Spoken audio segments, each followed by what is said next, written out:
Hello dear students, कैसे हैं आप? Let's start a new chapter students, that is time, chapter number 30.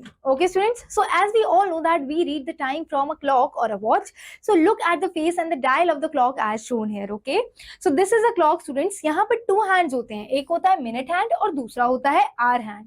Okay students, the clock has two hands. The longer hand is called the minute hand and the shorter hand is called hour hand.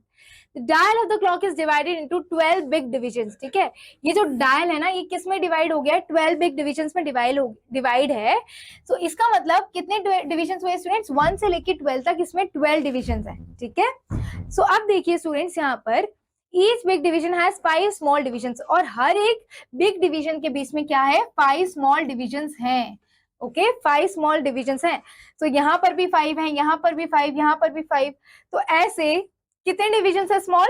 60 small divisions हैं. Okay students, first आता है students hour hand, and hour hand takes 1 hour to move from one big division, यानी कि 1 number to the next big division. Okay, next number. ठीक है, एक number से दूसरे नंबर पर जाने के लिए क्या होता है स्टूडेंट्स?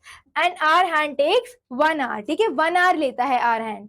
ठीक है, to move from one big division to the next big division. Okay, thus an hour hand takes 12 hours to complete one round. और hour hand लेता है स्टूडेंट्स कितने आवर्स? 12 आवर्स लेता है कंप्लीट करने के लिए 1 राउंड. आपको ध्यान रखना है कि जो आवर हैंड होता है वो क्या लेता है? पूरे के पूरे 12 आवर लेता है to complete 1 round. Okay students, so minute hand takes 1 minute to move from one small division to the next small division.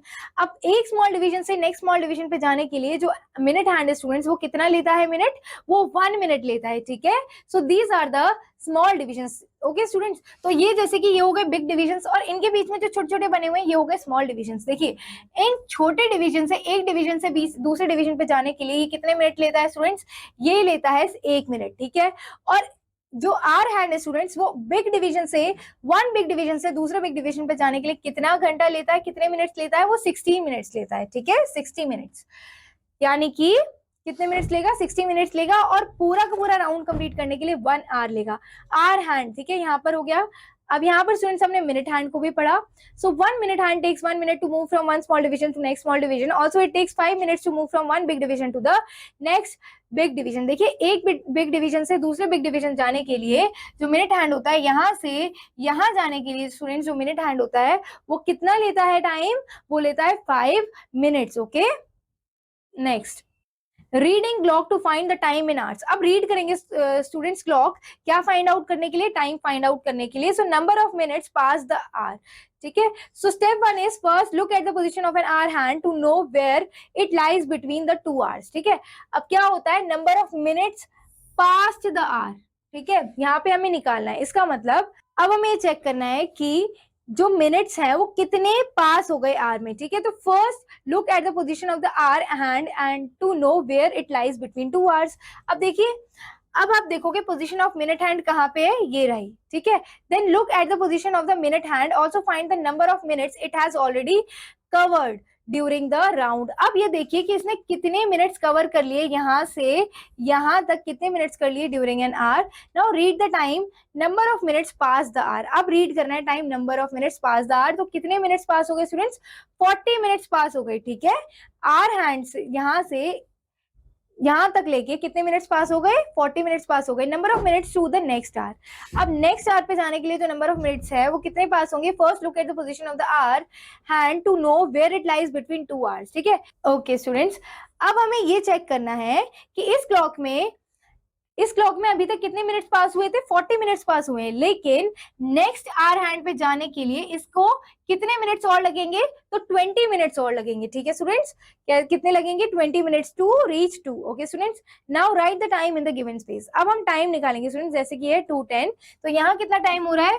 5:20. Okay, यहाँ कितना टाइम हो रहा है स्टूडेंट्स? 3:05. ओके स्टूडेंट्स, और यहाँ कितना टाइम हो रहा है? 1:45. सो आप ये पूरे टाइम यहाँ पर लिखेंगे. उसके बाद find the fill in the blanks. Okay students, so 340 is read as. अब 340 को कैसे रीड किया जाता है स्टूडेंट्स? ये जो टाइम दिया हुआ है इसको हम रीड कैसे करेंगे? हम इसे रीड करेंगे 40 मिनट्स टू, देखिए अभी 3 बज के कितने मिनट्स हुए हैं? 3 बज के 40 मिनट्स हुए, लेकिन अभी इसको हम रीड करेंगे एज 40 minutes past 3, ओके 40 minutes past 3। और हम यहाँ पे सेकेंड आंसर में से कैसे रीड करेंगे स्टूडेंट्स, 20 minutes to 8 मीन्स 8 बजने में अभी 20 मिनट्स है, it means it was written as 7:40, ठीक है। अब 15 minutes past 6 is written as, यानी कि 6 बज के स्टूडेंट्स कितने मिनट्स हो गए, 15 मिनट्स हो गए, ठीक है। और rest of the questions you will complete now. Next part is students reading clock to find the time in full hours, half hour और क्वार्टर आवर, ठीक है। अब यहाँ पे टाइम निकालना है हाफ आवर, फुल आवर और क्वार्टर आवर में। सो फुल आवर में क्या टाइम हो रहा है students, when the minute hand is at 12, जब मिनट हैंड 12 पे है the time is in full hours, ठीक है। जब मिनट हैंड 12 पे होगा तो टाइम अपने फुल आवर पे है, ठीक है। ये ध्यान रखना है कि जब भी मिनट हैंड 12 पे होगा तो टाइम अपने फुल आवर पे, यानी कि अभी करेक्ट 8 बज रहे हैं। Look at the clock given alongside, okay the hour hand is at 8 and the minute hand is at 12, so we can say that the time is 8 o'clock और 8 o'clock, ठीक है। Half hour when the minute hand is at 6, जब minute hand 6 पे होगी students the time is in half hours, तो time किस में होगा, हाफ आवर्स में होगा, ठीक है। आपको ध्यान रखना है जब मिनट हैंड 6 पे होगी तो टाइम अपना हाफ आवर पे होगा। Now look at the given alongside, अब यहाँ पर देखिए क्या टाइम हो रहा है, so we can say that 30 minutes past 1, ठीक है। 1 को बजे हुए 30 minutes पास हो गए, ओके। नाउ क्वार्टर आवर का मतलब students when the minute hand points at 3, जब मिनट हैंड पॉइंट करेगी 3 पे we read the time as quarter past, when the minute hand is at position 9 we read the time as quarter 2, ठीक है students. तो ये ध्यान रखना है कि जब 3 पे होगा मिनट हैंड तो हम इसे रीड करेंगे क्वार्टर पास्ट, जब 9 पे होगा तो हम इसे रीड करेंगे क्वार्टर 2, ठीक है। Look at the clock given alongside, the hour hand is beyond 11, अब जो आवर हैंड है स्टूडेंट्स वो बियॉन्ड 11 है, यानी कि 10 से आगे है, सो beyond hand the minute hand is at 3। अब मिनट हैंड क्या है, कहाँ पे स्टूडेंट्स 3 पर है, इसीलिए हम क्या लिखेंगे 15 minutes past 11, ओके क्या लिखेंगे 15 minutes past 11। now students please correct this answer, so यहाँ हम लिखेंगे 3 hours 40 minutes, okay students। now okay students, so we can say that the time is 15 minutes past 11 or 11:15, we call 15 minutes as quarter of an hour, ठीक है। हम 15 minutes को क्या कहते हैं, क्वार्टर कहते हैं, यानी कि 1/4 कहते हैं। so we can also say that the time is quarter past 11, ठीक है। अब टाइम क्या है, quarter past 11 है। now look at the clock shown on right side, the hour hand is beyond 10, ठीक है। अब जो hour hand है ना स्टूडेंट्स वो beyond 10 है, तो the minute hand is at 9 और मिनट हैंड कहाँ पे है, 9 पे है, it shows 45 minutes, okay. So we say that the time is 45 minutes past 10, ठीक है। जो टाइम हो रहा है वो क्या हो रहा है, 45 मिनट्स पास्ट 10 हो रहा है, ठीक है। और 10:45 बोलेंगे स्टूडेंट्स, ठीक है। Since the hour hand is at just cross the hour, so we can say that the time is 10:45, ठीक है। क्योंकि यहाँ पर हम जब 45 पे होती है मिनट हैंड तो हम क्या बोलते हैं, Q2 बोलते हैं। और कितने बजने वाले हैं, 11 बजने वाले हैं, so we can also say that Q2:11। So students look at the clocks and write the correct time. So अब यहाँ पे स्टूडेंट्स हमें करेक्ट टाइम लिखना है। सो स्टूडेंट्स यहाँ पर हो गया करेक्ट टाइम 15 minutes past 6, ठीक है। यहाँ लिखेंगे हम स्टूडेंट्स 2.5, ओके। यहाँ क्या टाइम हो रहा है स्टूडेंट्स, करेक्ट 1 o'clock, करेक्ट नून, ओके 12 o'clock, यहाँ पर करेक्ट टाइम बज रहा है 12 o'clock, ठीक है। सो इस तरीके से आपको ये कंप्लीट कर रहे हैं। Now draw the hands of the clock showing the given time. अब हमें गिवन टाइम के अकॉर्डिंग हमें क्या करना है, क्लॉक बनानी है, ठीक है। तो 6 o'clock पे क्या होगा, minute hand will be at 12 and small hour hand will be at 6, okay students, and similar way you will complete all the questions. Now fill in the blanks, okay students। so here what you have to do, we read 145 as, अब 145 को students हम कैसे read करते हैं, हम इसे read कर सकते हैं students Q2 और हम read कर सकते हैं इसे 45 minutes past 1, okay ठीक है students. Now come to the B part, 3:45 is same as 3:45 किसके इक्वल होगा, Q2 4, okay। now so students rest of the questions in the same way you will complete by yourself. Now come to the next topic, that is days, weeks, months and years, okay। so time is measured not only by hours or minutes but also by days, weeks, months and years, okay। so a week has 7 days, एक week में कितने days होते हैं students, 7 days होते हैं। first day is Monday, Tuesday, Wednesday, Thursday, Friday, Saturday and Sunday, ठीक है। we know that 30 days make a month, और एक month में कितने days होते हैं students, 30 डेज होते हैं. You have to remember this. एक ईयर में कितने मंथ्स होते हैं स्टूडेंट्स? 12 मंथ्स होते हैं. The number of days in each month are given below. ठीक है, तो ये हो गया जनवरी, फरवरी, मार्च, अप्रैल, मई, जून. ठीक है, 6 तक हो गया जून, और उसके बाद 12 दिसंबर तक हो गया 31. ठीक है, तो there are 365 days in a year.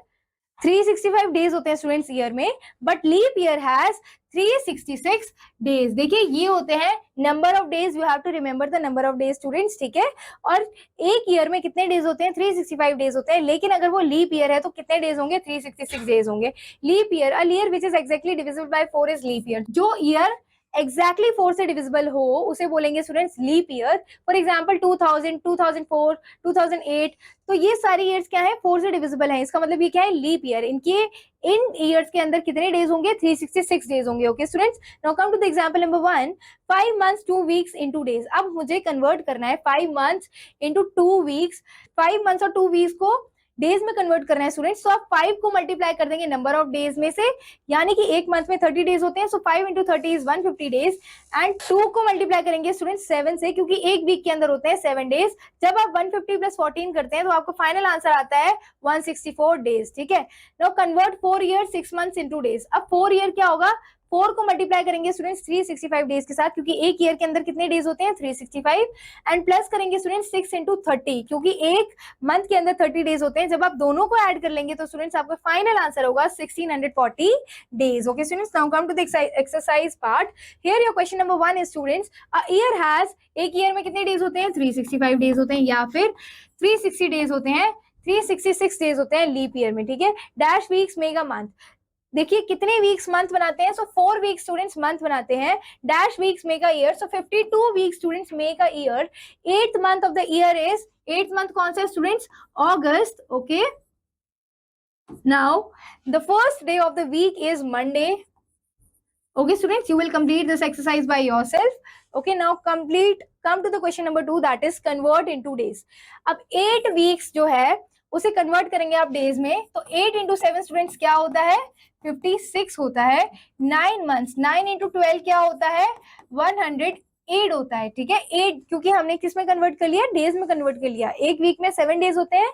एक मंथ में स्टूडेंट्स कितने डेज होते हैं? 30 डेज होते हैं. तो हम 9 को मल्टीप्लाई करेंगे 30 से.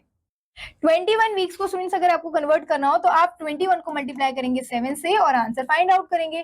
6 इयर्स और 4 वीक को अगर स्टूडेंट्स डेज में कन्वर्ट करना होगा तो 6 को मल्टीप्लाई करेंगे स्टूडेंट्स 365 से, क्योंकि एक ईयर में होते हैं 365 डेज और एक वीक में होते हैं 7 डेज. तो 4 को मल्टीप्लाई करेंगे 7 से, तो जो भी आपका आंसर होगा स्टूडेंट्स यहाँ पे आपको फाइंड आउट करना है. And this is your summary part students, and you have to complete the summary in your homework. Okay students, thank you. So this was the chapter number 13, time. I hope you understand this chapter very well. So students, you have to practice this chapter one more time and you have to complete the exercise part, and after completing the exercise part you have to complete the summary part. Okay students, so we will meet in the next video with a new chapter. Till then, keep revising, keep learning. Thank you, all the best.